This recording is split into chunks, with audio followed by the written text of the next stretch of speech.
Paz e graça, irmãos e irmãs, aqui Pastor Júlio Henrique. Hoje eu tenho o privilégio de trazer a mensagem, a palavra de Deus até você. Espero que esteja tudo bem com você, com sua família.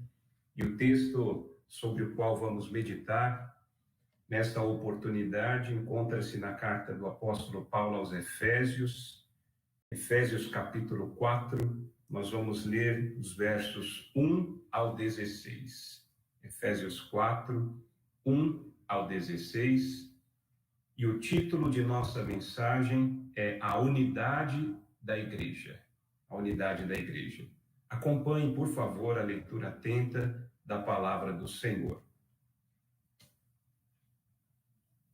Rogo-vos, pois, eu, o preso do Senhor, que andeis como é digno da vocação com que fostes chamados, com toda a humildade e mansidão, com longanimidade, suportando-vos uns aos outros em amor, procurando guardar a unidade do Espírito pelo vínculo da paz.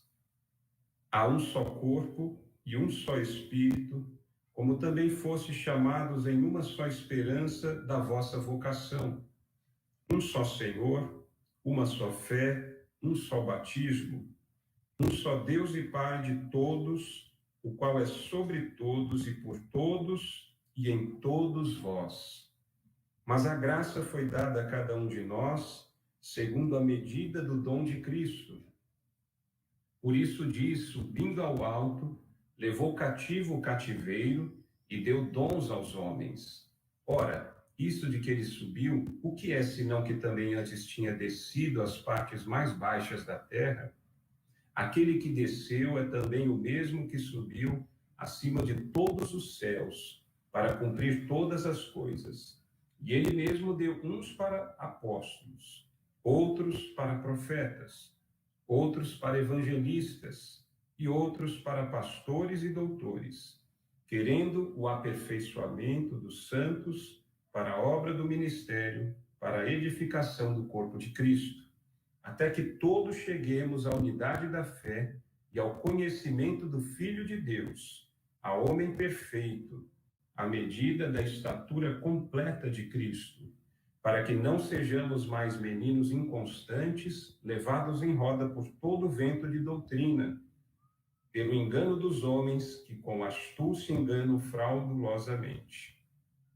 Antes, seguindo a verdade em caridade, cresçamos em tudo naquele que é a cabeça, Cristo, do qual todo o corpo, bem ajustado e ligado pelo auxílio de todas as juntas, segundo a justa operação de cada parte, faz o aumento do corpo para a sua edificação em amor. Vamos orar? Pai, em nome de Jesus Cristo, pedimos que teu Santo Espírito ilumine nossas mentes e corações, a fim de compreendermos a tua palavra. Fala conosco, nós suplicamos a ti no nome do Senhor Jesus Cristo, aquele que vive e reina para todos sempre. Amém.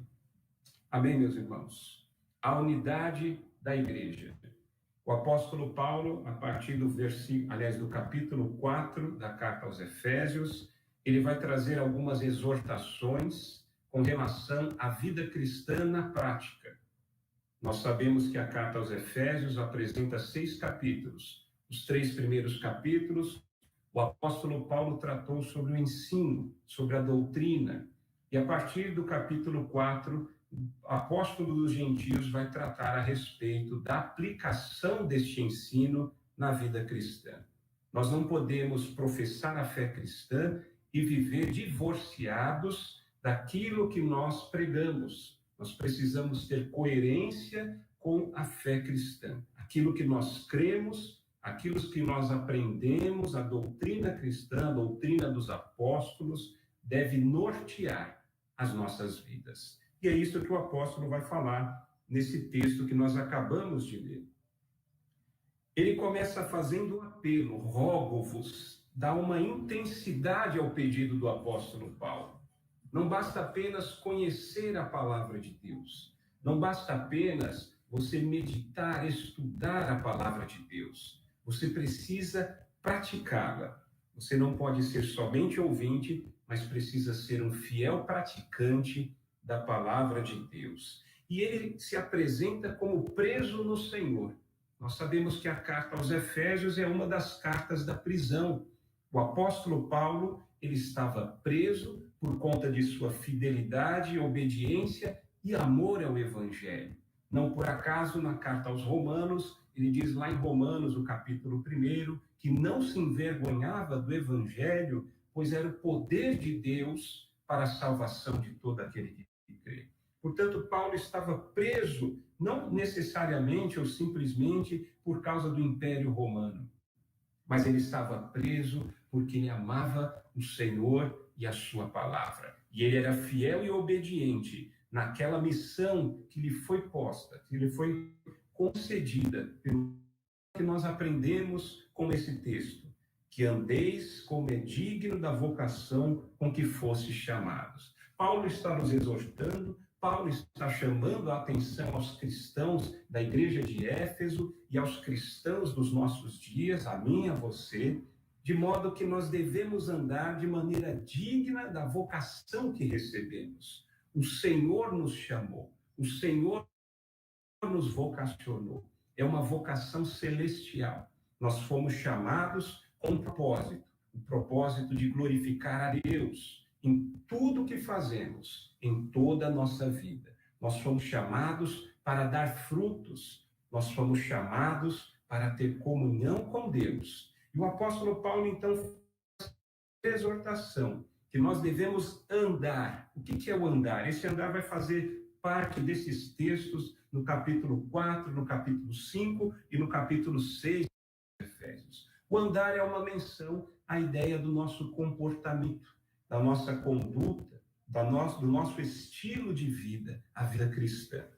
Então veja que o teológico tem sua importância, mas é muito importante que andemos, que tenhamos uma vida cristã alinhada com os propósitos da palavra de Deus, com o Evangelho. E é isso que Paulo vai nos exortar. E como é que podemos andar da maneira digna da vocação que recebemos do Senhor Jesus? O apóstolo Paulo vai trazer no versículo 2 a resposta a esta pergunta.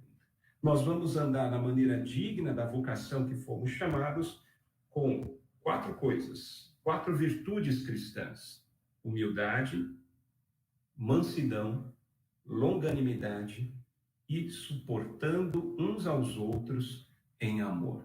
Veja que nós podemos resumir essas questões com o caráter de Cristo.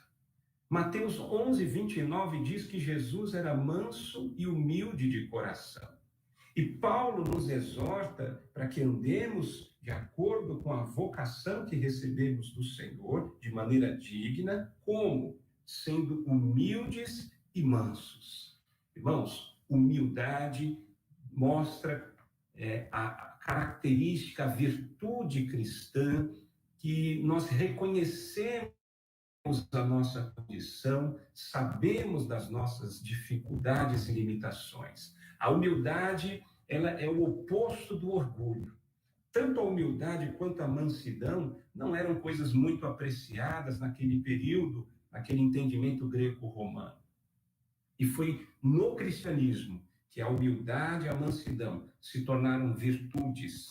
Então, como Cristo era humilde, e Paulo vai explicar claramente em Filipenses, ele sendo Deus se esvaziou de sua glória e veio não para ser servido, mas para servir e dar a vida e resgate de muitos. Ele nos dá, o Senhor Jesus nos dá o exemplo maior, o referencial maior da humildade. Nós devemos ser humildes.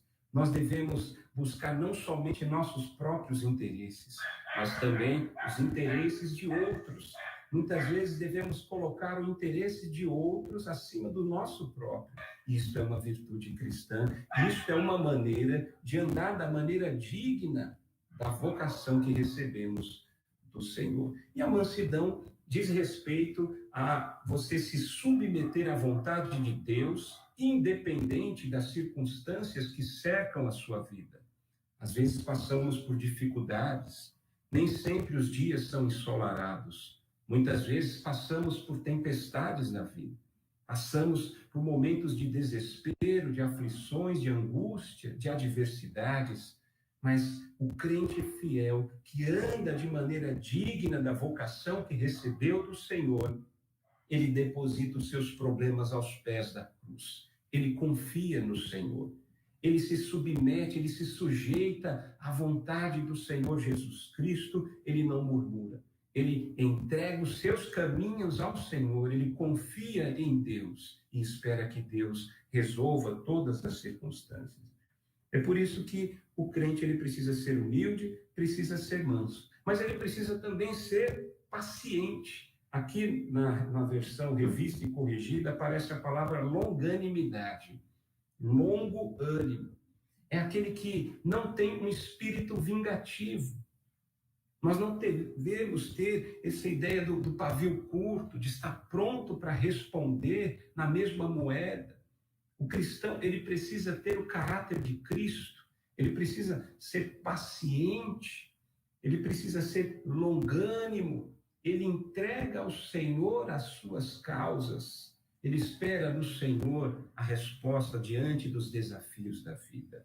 E também suportando-vos uns aos outros em amor. Mais do que aguentar apesar de, aqui o suportar dá a ideia de dar suporte, de ser um ombro amigo, de ser um auxiliador, um ajudador.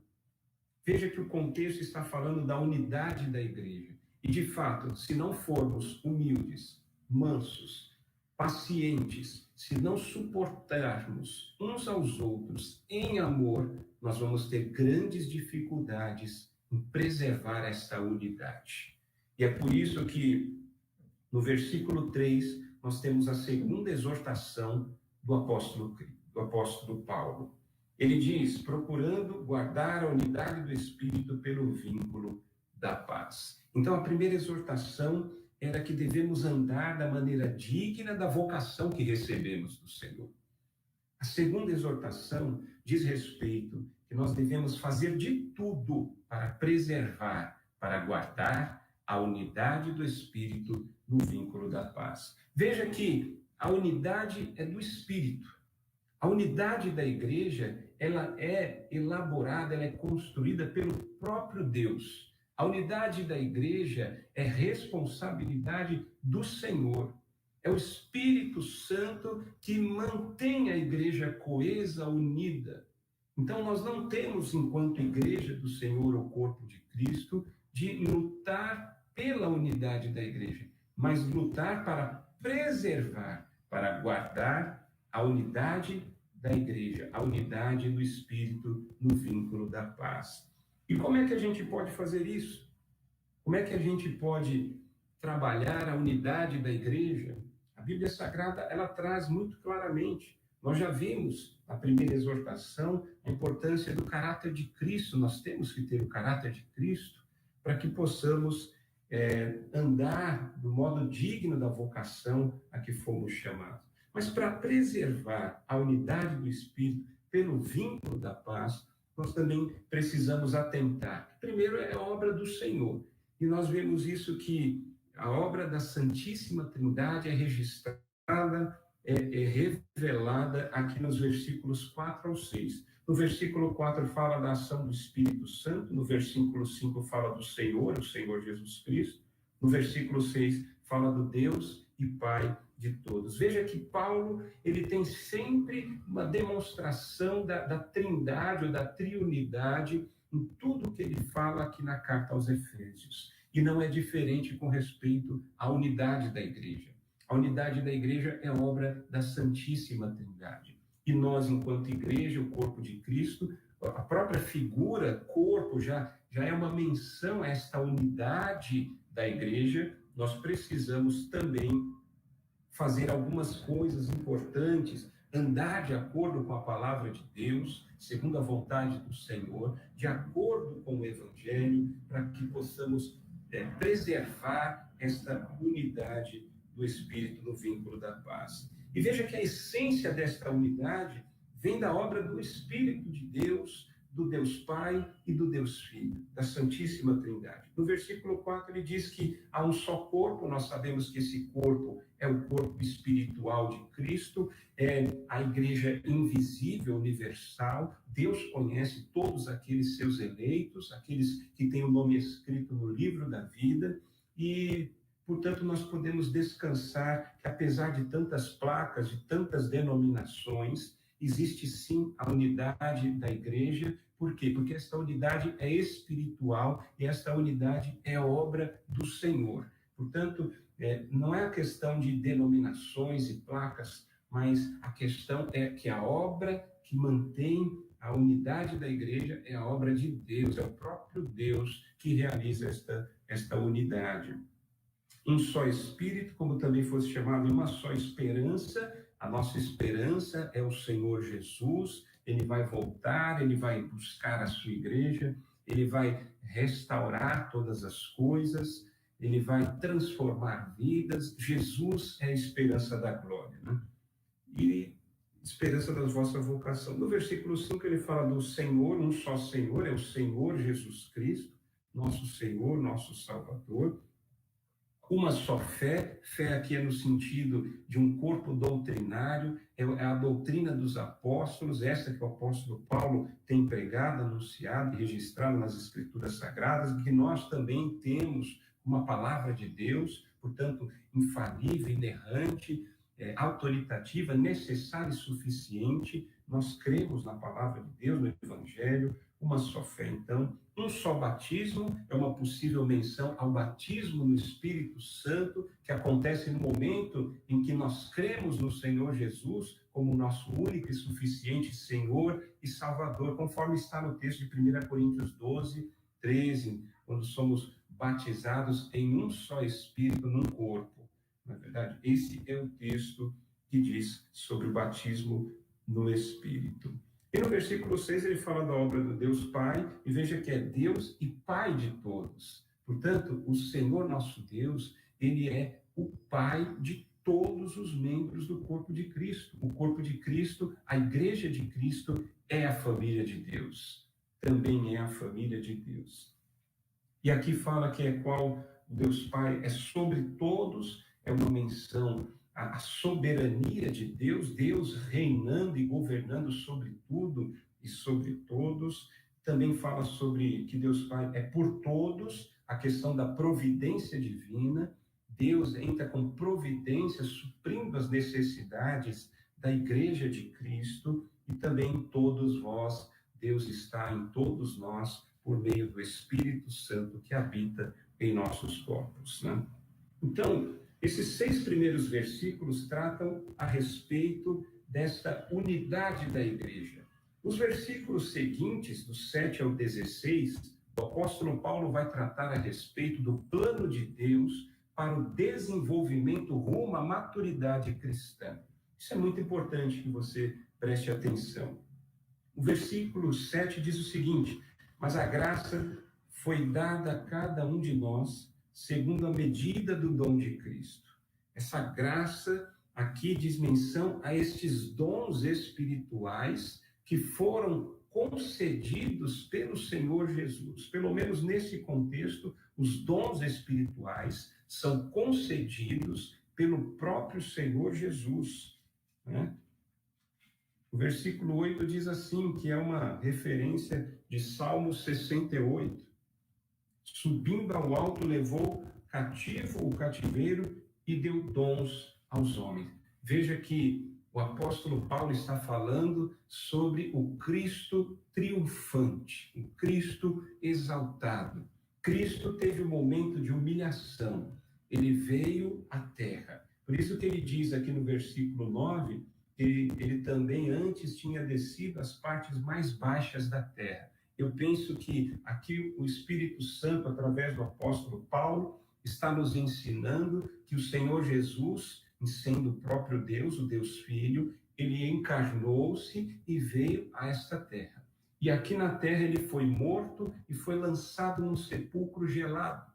Então, talvez essas regiões baixas ou inferiores da terra seja exatamente o fato de que Cristo esvaziou-se de sua glória, deixou seu lugar nas regiões celestiais e veio a este mundo encarnado, veio como homem, embora sem pecado, e ainda foi morto, uma morte de cruz, depois lançado num sepulcro gelado, frio. É nesse sentido.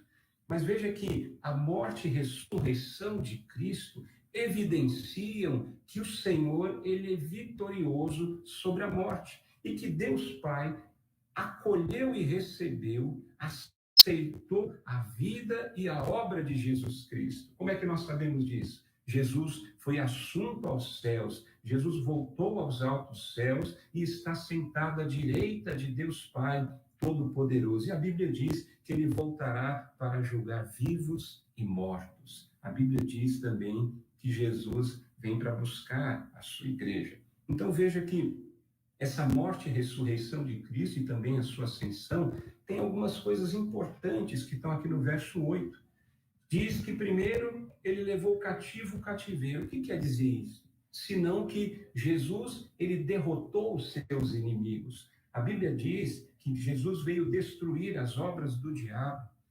E é fato que com sua morte e ressurreição e também com sua assunção aos céus, Jesus Cristo, ele triunfou sobre os seus inimigos. Glória a Deus. Jesus, ele derrotou Satanás e os seus anjos maus. Nós podemos ter certeza que o nosso Senhor Jesus Cristo já derrotou o inimigo de nossas almas, Satanás e todos os demônios. E nós também somos mais do que vencedores por meio de Jesus Cristo que nos amou. E mais, quando Jesus morre, ressuscita e sobe aos céus, além de vencer, de triunfar sobre os inimigos, seus inimigos, ele também ele concede dons aos homens. E é aqui que o apóstolo Paulo vai desenvolver um pouco mais a ideia. Esses dons não são meras habilidades, talentos.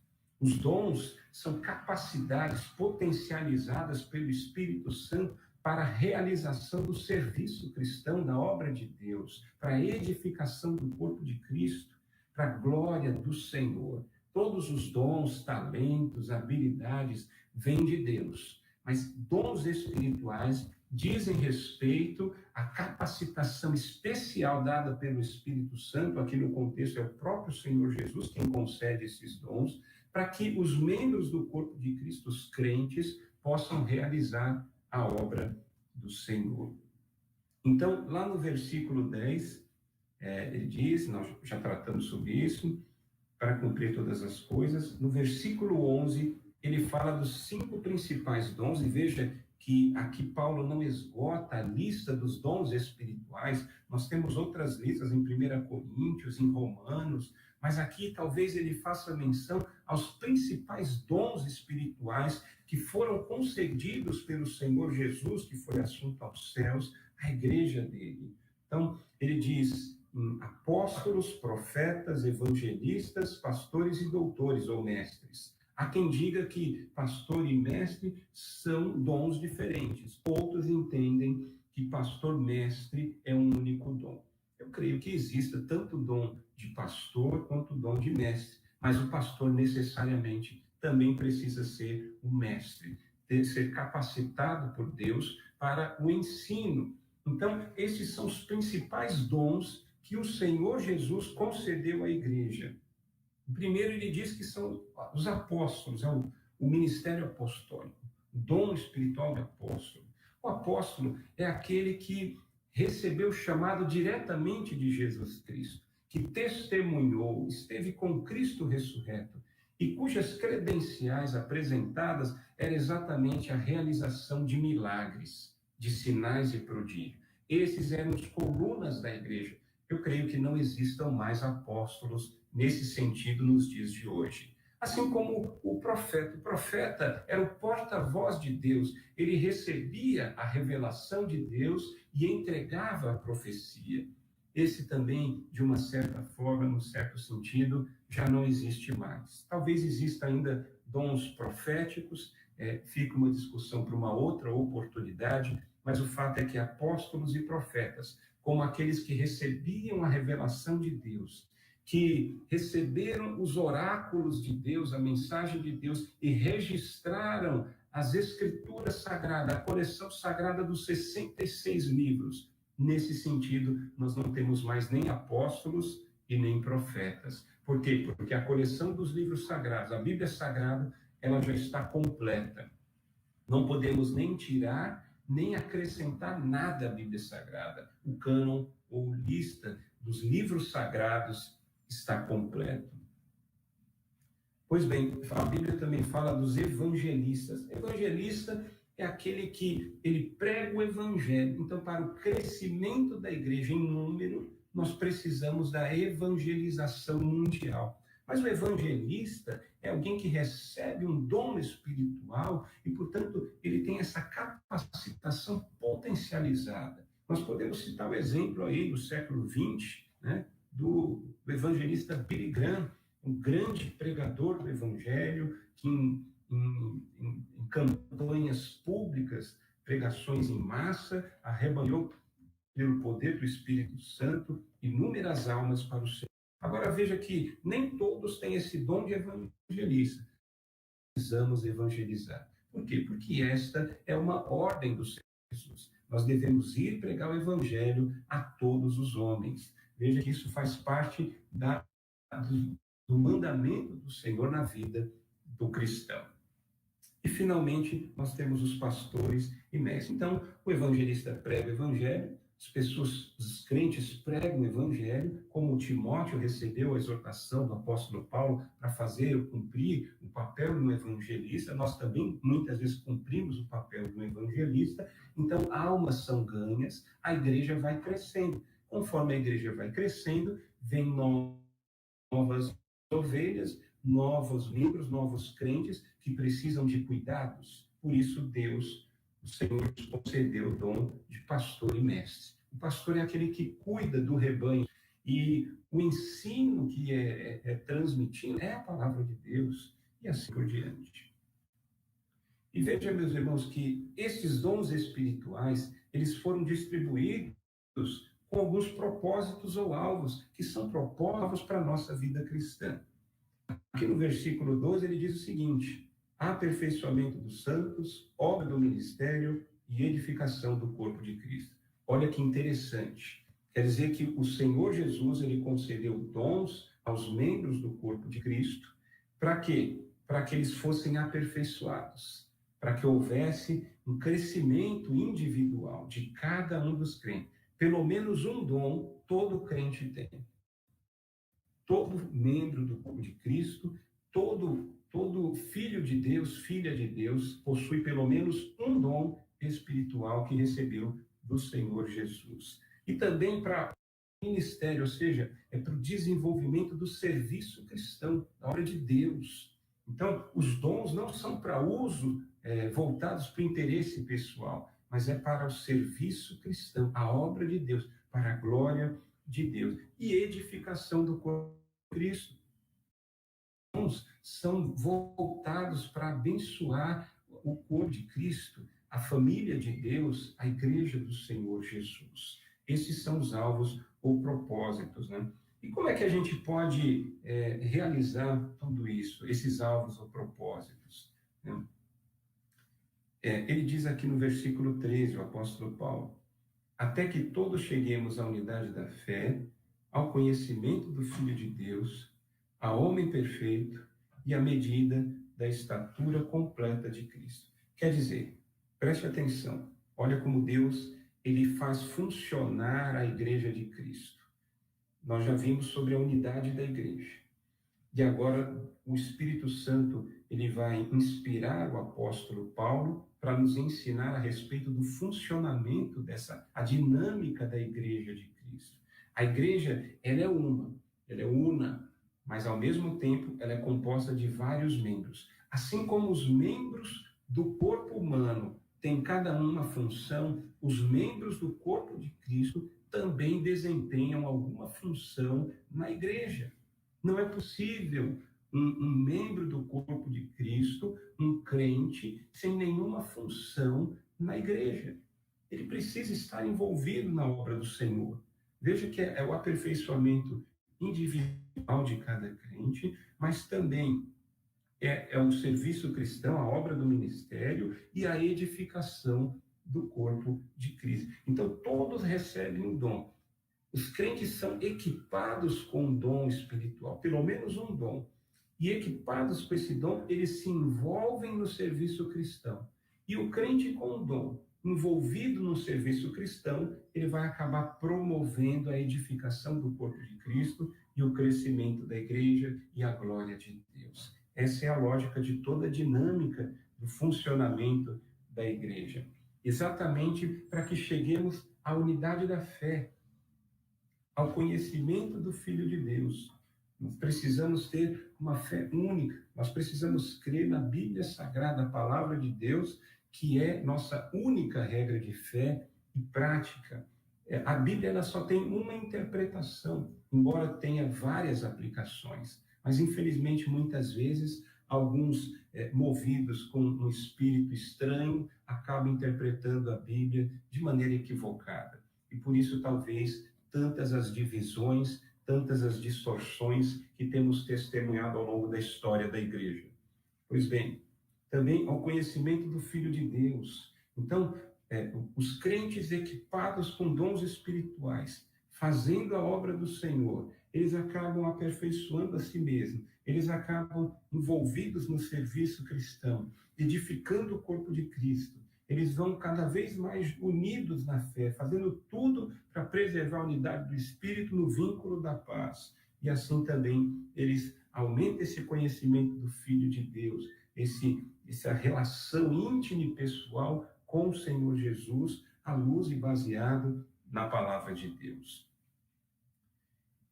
E aqui fala de homem perfeito. Homem perfeito é a ideia da maturidade espiritual. Essa maturidade espiritual, ela vem aqui descrita nos versículos 14 e 15. Então, aquele que é o homem perfeito, não é o homem sem pecados, porque nessa vida é impossível alcançar a perfeição. É só um ideal, um alvo a ser atingido. Mas esse processo de santificação ao qual somos submetidos, ele vai se completar na glorificação. Um dia o nosso corpo vai ser revestido de imortalidade, de incorruptibilidade. Mas até lá, nós recebemos do Senhor os dons para que continuemos envolvidos e comprometidos no serviço cristão, fazendo a obra de Deus, de modo a edificar a igreja, abençoar o corpo de Cristo, abençoar os crentes, os irmãos e glorificar a Deus. E veja que essa ideia do homem perfeito diz aqui que no versículo 14, para que não mais sejamos inconstantes, meninos inconstantes, a ideia da imaturidade, da ingenuidade. O crente imaturo, o crente ingênuo, ele acaba sucumbindo às ilusões das falsas doutrinas, dos ventos de doutrina, as novidades que muitas vezes aqueles que mercadejam a fé acabam apresentando no seio da igreja. Mas quando a gente tem esse caráter de Cristo, que nós já vimos, a humildade, a mansidão, a longanimidade, suportar uns aos outros em amor, quando nós fazemos tudo para preservar a unidade do Espírito no vínculo da paz, então nós crescemos espiritualmente, do ponto de vista individual, amadurecemos na fé, e aí somos firmados nos ensinos das Escrituras Sagradas e somos vacinados contra esses desvios doutrinários, esses erros que muitas vezes assolam a igreja de Cristo. Então, é isso daí, levados, ou seja, a inconstância, é levado um vento de doutrina pelo engano de homens que com astúcia se enganam fraudulosamente, que são os falsos profetas, os falsos ensinadores. Antes, seguindo a verdade em amor, nós seguimos a verdade, ou seja, a palavra de Deus e em amor. Não basta apenas você pregar a correta doutrina, uma ortodoxia, se não houver amor.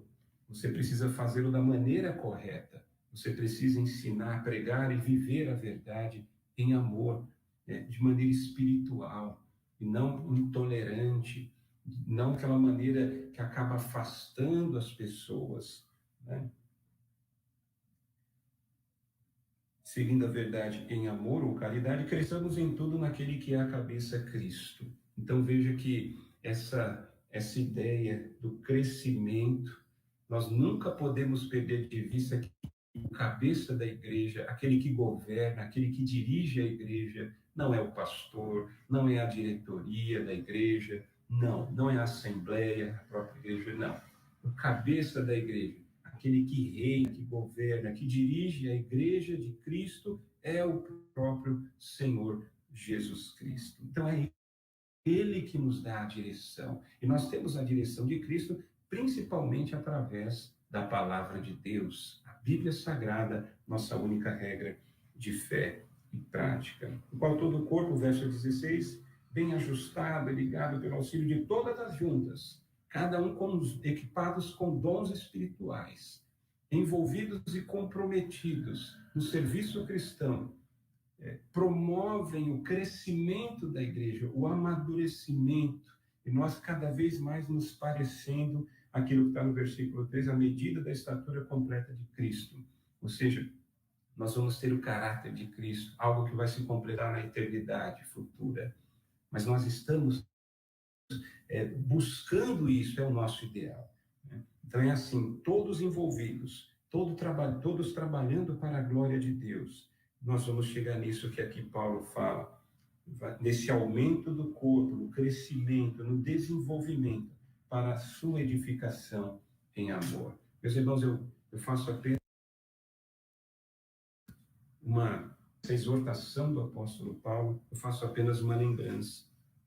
Paulo ele falou sobre a unidade da igreja.